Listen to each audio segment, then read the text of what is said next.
Hey, squirrels! I am so sorry about not getting to reading last night. I was just wiped out yesterday for some reason. I'm going to start over with chapter 19, called Jane Finn. My train got in half an hour ago, explained Julius as he led the way out of the station. I reckoned you'd come by this before I left London and wired accordingly to Sir James. He's booked rooms for us and will be round to dine at 8. What made you think he'd ceased to take any interest in the case? Asked Tommy curiously. What he said, replied Julius dryly. The old bird's as close as an oyster. Like all the darned lot of 'em, he isn't going to commit himself till he was sure he could deliver the goods. I wonder, said Tommy thoughtfully. Julius turned on him. You wonder what? Whether that was his real reason. Sure, you bet your life it was. Tommy shook his head unconvinced. Sir James arrived punctually at 8 o'clock and Julius introduced Tommy. Sir James shook hands with him warmly. I'm delighted to make your acquaintance, Mr. Beresford. I've heard so much about you from Miss Tuppence. He smiled involuntarily. That it really seems as though I already know you quite well. Thank you, sir, said Tommy with his cheerful grin. He scanned the great lawyer eagerly, like Tuppence. He felt the magnetism of the other's personality. He was reminded of Mr. Carter. The two men, totally unlike so far as physical resemblance went, produced a similar effect. Beneath the weary manner of the one and the professional reserve of the other lay the same quality of mind, keen-edged like a rapier. In the meantime, he was conscious of Sir James's close scrutiny. When the lawyer dropped his eyes, the young man had the feeling that the other had read him through and through like an open book. He could not but wonder what the final judgment was, but there was little chance of learning that. Sir James took in everything but gave out only what he chose. A proof of that occurred almost at once. Immediately the first greetings were over, Julius broke out into a flood of eager questions. How had Sir James managed to track the girl? Why had he not let them know that he was still working on the case, and so on? Sir James stroked his chin and smiled. At last he said, just so. Well, she's found, and that's the great thing, isn't it? Come now, that's the great thing? Sure it is, but just how did you strike her trail? Miss Tuppence and I thought you'd quit for good and all. Ah, the lawyer shot a lightning glance at him and then resumed operations on his chin. You thought that, did you? Did you really? Dear me. But I guess I can take it we were wrong, pursued Julius. Well, I don't know that I should go so far as to say that, but it's certainly fortunate for all parties that we've managed to find the young lady. But where is she? Demanded Julius, his thoughts flying off on another track. I thought you'd be sure to bring her along. That would hardly be possible, said Sir James gravely. Why? Because the young lady was knocked down in a street accident and has sustained slight injuries to the head. She was taken to the infirmary and on recovering consciousness gave her name as Jane Finn. When I heard that, I arranged for her to be removed to the house of a doctor, a friend of mine, and wired at once for you. She relapsed into unconsciousness and has not spoken since. She's not seriously hurt. Oh, a bruise and a cut or two, really, from a medical point of view. Absurdly slight injuries to have produced such a condition. Her state is probably to be attributed to the mental shock consequent on recovering her memory. It's come back? Cried Julius excitedly. Sir James tapped the table rather impatiently. Undoubtedly, Mr. Hersheimer, since she was able to give her real name, I thought you had appreciated that point. And you just happened to be on the spot, said Tommy. Seems quite a fairy tale. But Sir James was far too wary to be drawn. Consequences are curious things, he said dryly. Nevertheless, Tommy was now certain of what he had before only suspected. Sir James's presence in Manchester was not accidental. Far from abandoning the case, as Julius supposed, he had by some means of his own successfully run the missing girl to earth. The only thing that puzzled Tommy was the reason for all this secrecy. He concluded that it was foible of the legal mind. Julius was speaking. "After dinner," he announced, "I shall go right away and see Jane."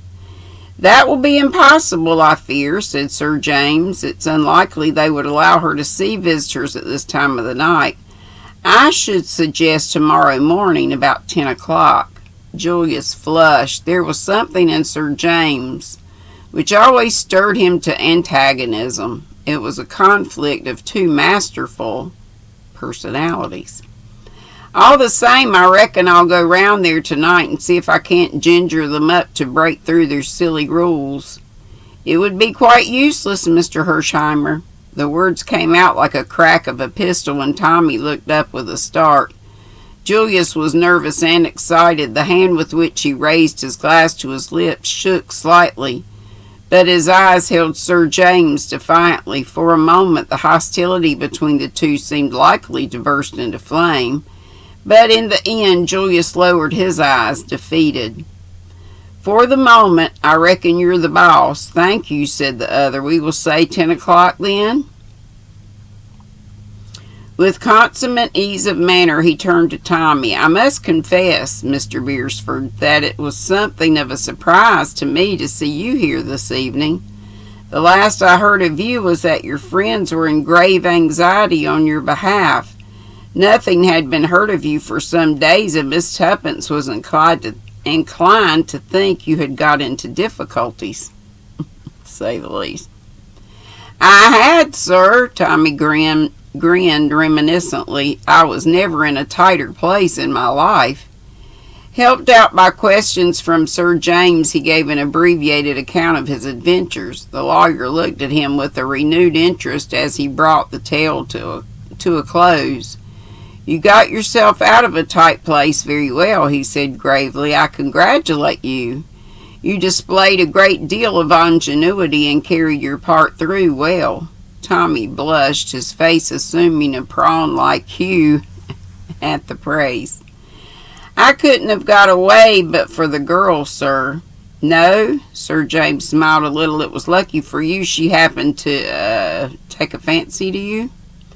Tommy appeared about to protest, but Sir James went on. "There's no doubt about her being one of the gang, I suppose?" "I'm afraid not, sir. I thought perhaps they were keeping her there by force, but the way she acted didn't fit in with that. You see, she went back to them when she could have got away." Sir James nodded thoughtfully. "What did she say? Something about wanting to be taken to Marguerite?" "Yes, sir. I suppose she meant Mrs. Vandemeyer. She always signed herself Rita Vandemeyer. All her friends spoke of her as Rita. Still, I suppose the girl must have been in the habit of calling her by her full name. And at the moment she was crying out to her, Mrs. Vandemeyer was either dead or dying. Curious. There are one or two points that strike me as being obscure. Their sudden change of attitude towards yourself, for instance. By the way, the house was raided, of course?" "Yes, sir, but that all cleared out, naturally," said Sir James dryly, "and not a clue left behind. I wonder," the lawyer tapped the table thoughtfully. Something in his voice made Tommy look up. Would this man's eyes have seen something where theirs had been blind? He spoke impulsively. "I wish you'd been there, sir, to go over the house." "I wish I had," said Sir James quietly. He sat for a moment in silence, then looked up. "And since then, what have you been doing?" For a moment Tommy stared at him, then it dawned on him that of course the lawyer did not know. "I forgot you didn't know about Tuppence," he said slowly, the sickening anxiety forgotten for a while in the excitement of knowing Jane Finn was found at last swept over him. The lawyer laid down his knife and fork sharply. "Has anything happened to Miss Tuppence?" His voice was keen-edged. "She's disappeared," said Julius. "When?" A week ago. How? Sir James's questions fairly shot out. Between them, Tommy and Julius gave the history of the last week and their futile search. Futile. Sir James went at once to the root of the matter. A wire signed with your name? They knew enough of you both for that. They weren't sure of how much you had learned in that house. Their kidnapping of Miss Tuppence is the counter move to your escape. If necessary, they could seal your lips with the threat of what might happen to her. Tommy nodded. That's just what I thought, sir. Sir James looked at him keenly. You had worked that out, had you? Not bad, not at all bad. The curious thing is that they certainly did not know about anything about you when they first held you prisoner. You're sure they did not in any way You sure that you did not in any way disclose your identity? Tommy shook his head. That's so, said Julius with a nod. Therefore I reckon someone put them wise. And not earlier than Sunday afternoon. Yes, but who? That almighty Mr. Brown, of course. There was a faint note of derision in the American's voice which made Sir James look up sharply. You don't believe in Mr. Brown, Mr. Hersheimer?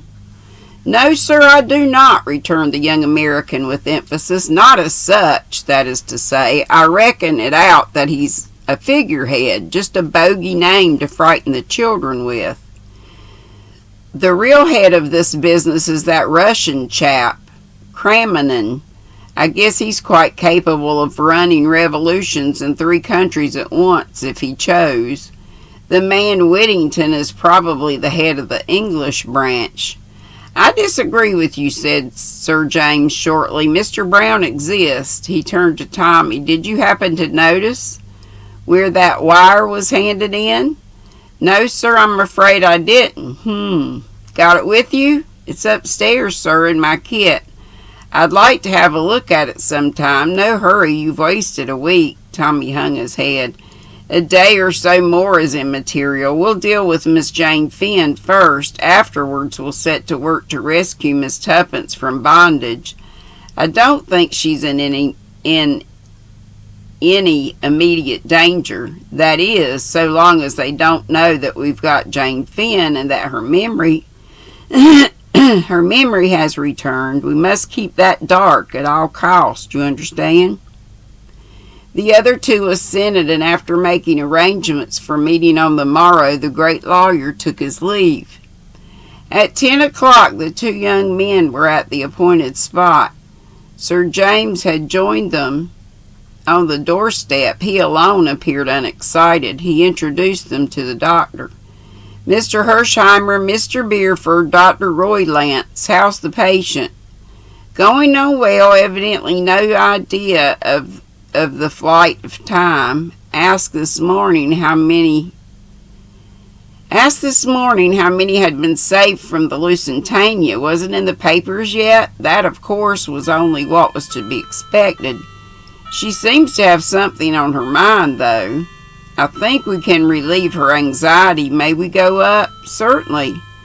Tommy's heart beat sensibly faster as they followed the doctor upstairs. Jane Finn at last, the long sought, the mysterious, the elusive Jane Finn. And here in this house, her memory almost miraculously restored, lay the girl who held the future of England in her hands.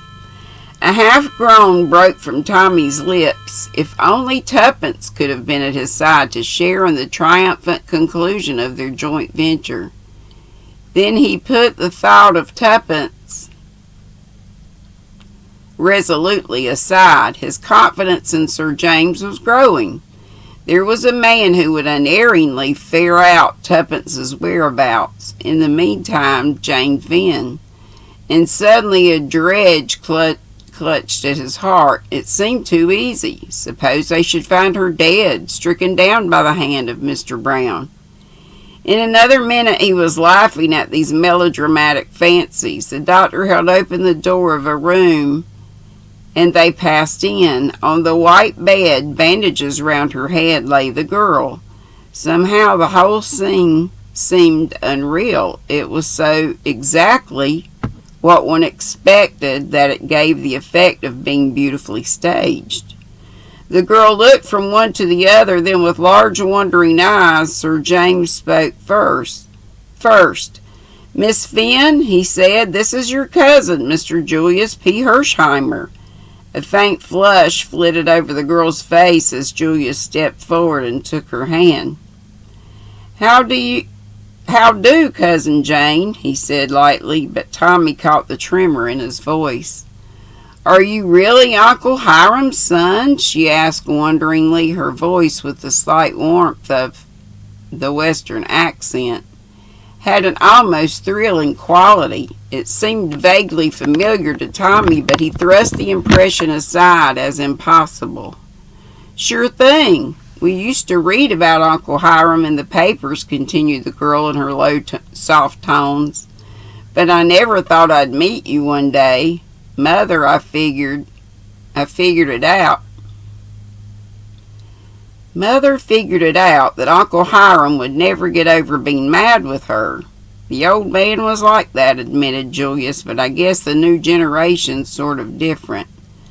Got no use for the family feud business. First thing I thought about, soon as the war was over, was to come along and hunt you up. His shadow passed over the girl's face.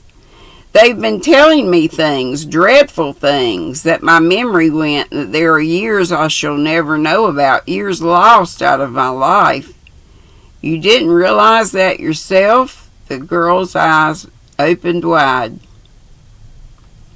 Well, I know. It seems to me as though it were no time since we were being hustled into those boats. I can see it all now. She closed her eyes with a shudder. Julius looked across at Sir James, who nodded. Don't worry, Annie. It isn't worth it. Now, see here, Jane, there's something we want to know about. There was a man aboard that boat with some mighty important papers on him, and the big guns in this country have got a notion that he passed on the goods to you. Is that so? The girl hesitated, her glance shifting to the other two. Julius understood. Mr. Beerford is commissioned by the British government to get those papers back. Sir James Peel Edgerton is an English member of Parliament and might be a big gun in the cabinet if he liked. It's owing to him that we ferreted you out at last, so you can go right ahead and tell us the whole story. Did Danvers give you the papers? Yes, he said they'd have a better chance with me because they would save the women and children first. Just as we thought, said Sir James. Oh, mercy. How much more? I'm not used to reading much. 2, 3. Oh, we're about done. Yay, yay, yay. Get a little wet my whistle juice. It's Pepsi today. I've already had my tea this morning, but it's time to brew another. It is time to brew another.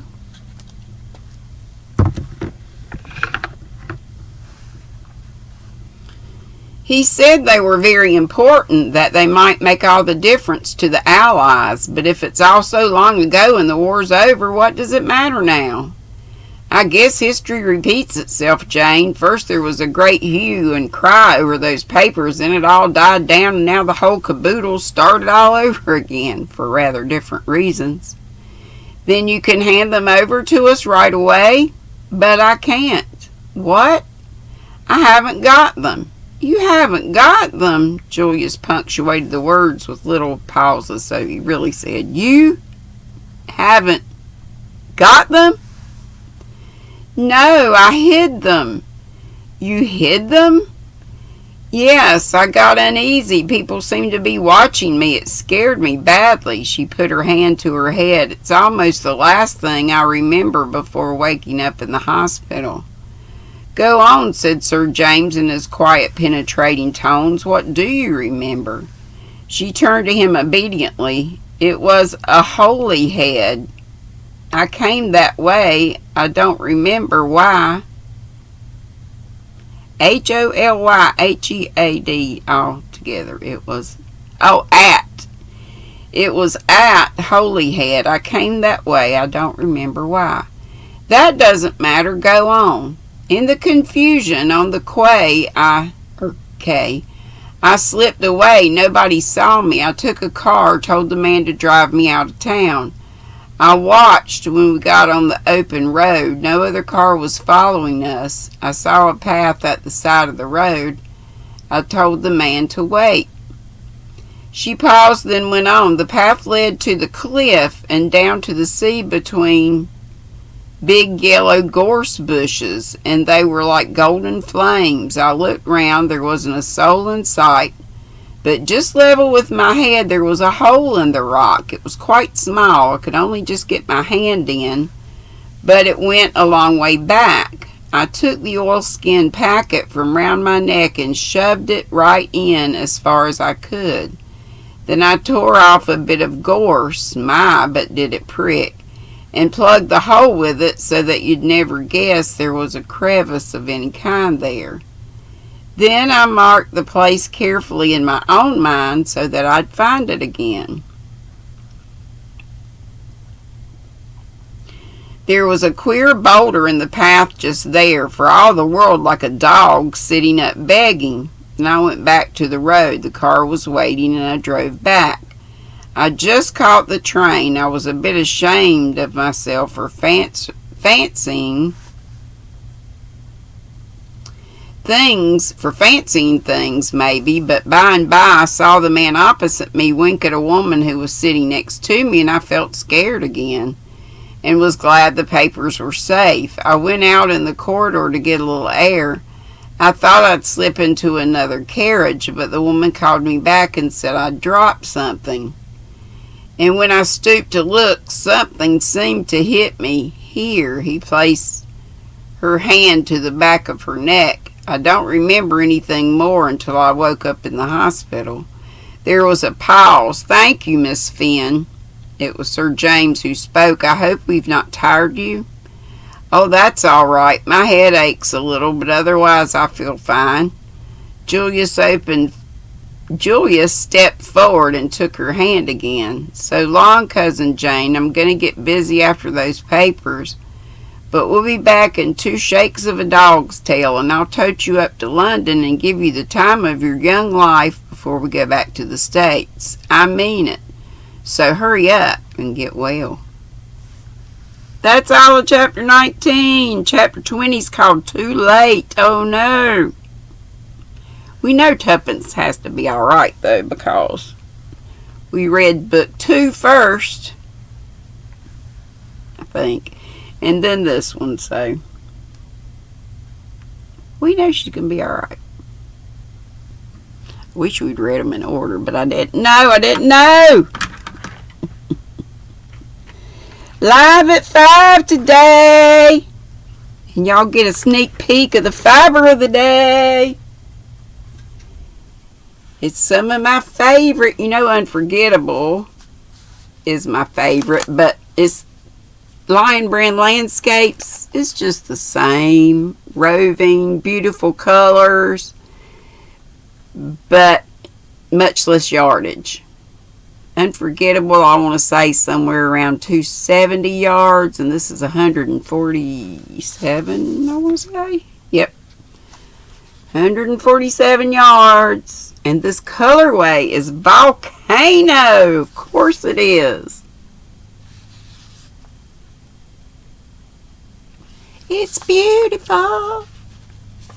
And I have several of those. Now see, this color's a little different.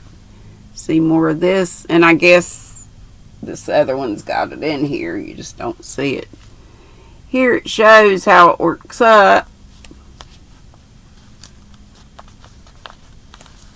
Does it show that on here? Oh, this is the new label. New label, old label.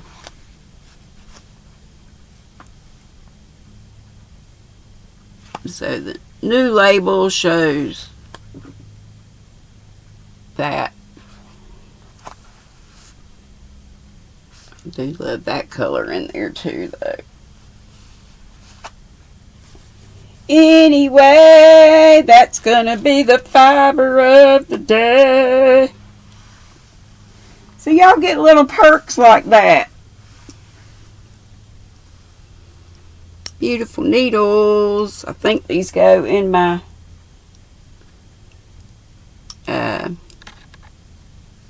bougie needle set. I gotta check and see if there are ones, because I've got several sets of the bouge needles. But that one is the bougiest, with the little cups for espresso. I'll see y'all later. Love you bunches. Be sweet, don't be ugly, and hope to see you live at 5. Got to get my earrings in.